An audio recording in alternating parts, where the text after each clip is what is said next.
challenges every day. There's the challenges of just not knowing what's going on with patients. The diseases that you see really in any mission hospital are very different than what we're used to seeing in the States. We had first heard about World Medical Mission's post-residency program whenever I had first started my fellowship at Lehigh Valley Hospital. The program that we're part of through World Med is a 2-year program, and the goal of it is basically to help us learn how to be career missionaries. We were very intrigued by how they're able to take you from your residency or fellowship and transition you into career medical missions. Whenever Steph and I felt the calling to the mission field, we knew that it was a calling for our entire family. We talked to all the kids from the time that we were accepted into the program and told them, that we're going to be missionaries, we're going to go to Africa, and that it's really cool because we're going to get the chance to tell lots of people about Jesus. I didn't know what was going to happen. I thought I would just be at home in the States and he would go off on short-term mission trips and I would just be alone for a short amount of time every year. The post-residency program really opened up the possibility for us all to be missionaries. World Medical Mission is really great in the way that they help to take care of the logistics. My wife and I and our family had never been on a mission trip as a family unit, but it wasn't really until we interviewed that we considered Tenwek as a possibility for our family. The size of Tenwek, the fact that they have a casualty department, the community atmosphere, they all drew us in.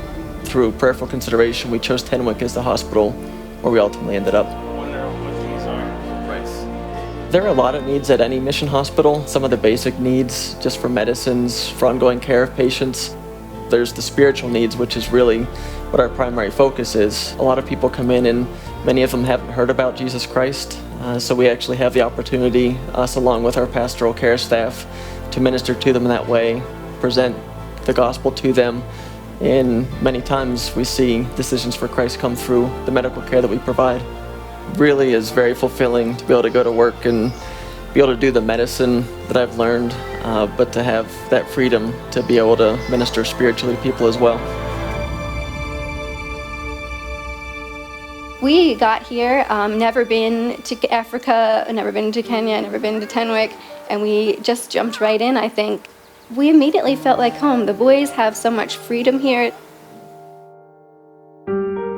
Hannah, she was right around a year old whenever we first arrived. She had had a birthday about a week or so prior to our departure.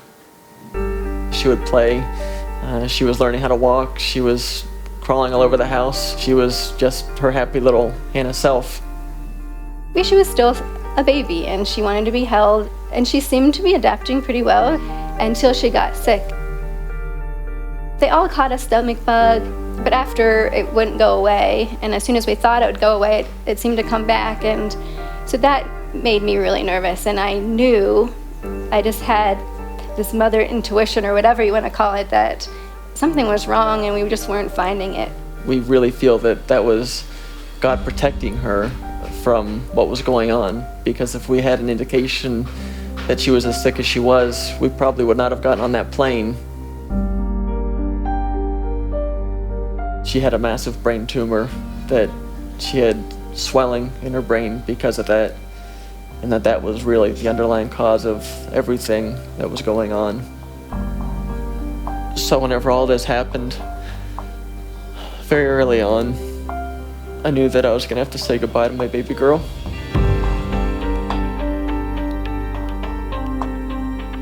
It was really hard seeing her like that. God allowed himself to be revealed just enough that I knew that he was going to take good care of her. So when it was time, we turned off all the machines and it was time to just let her die. I remember saying, "Go, girl, go." I had full peace that it was her time to go and that we had a beautiful 14 months with her. But now it was over, and I was honored to be there ushering her into heaven on this side, and until the angels took over. As we continue to take the next steps forward, we're just trying to honor Hannah's legacy. We're trying to be faithful in the mission that we were called to, and not forget that, Jesus Christ is bigger than cancer, and he has defeated death, so that, we're going to see Hannah again. And it's really turned out that she's been the most effective missionary. World Medical Mission and our family in Pennsylvania, they went above and beyond anything that they were required to do. We were so loved, and I think that's one of the biggest lessons we learned, is just to be humble and accept all these things that people wanted to do, because people just wanted to do anything that they could to help us. And I don't think that we've fully seen the impact that Hannah's story is going to have yet.